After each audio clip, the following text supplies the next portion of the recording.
அபி, எதுக்கு இந்த கற்று கூப்பாடு போடுறேன்? கத்துன்னு கத்துறாளே. ஸோ மணி 4:30 மணி. அதுக்குள்ளே சேர்த்து கிளப்பி விட்றேன். ஒரு துளி சுவிட்சா போயிட்டானா போதும், விட்டானே துணியை மாற்ற சொல்லி ஒரே ரகலை. இப்போ பாருங்க,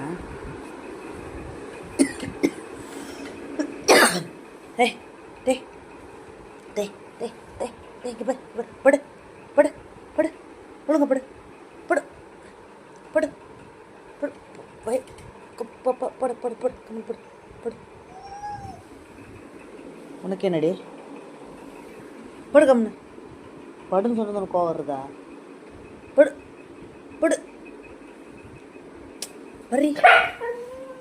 பார்த்தீங்களா, அடிக்க போகிறேன்னா மாதிரி அபியை சப்போர்ட்டுக்கு வந்துட்டா. ஐயோ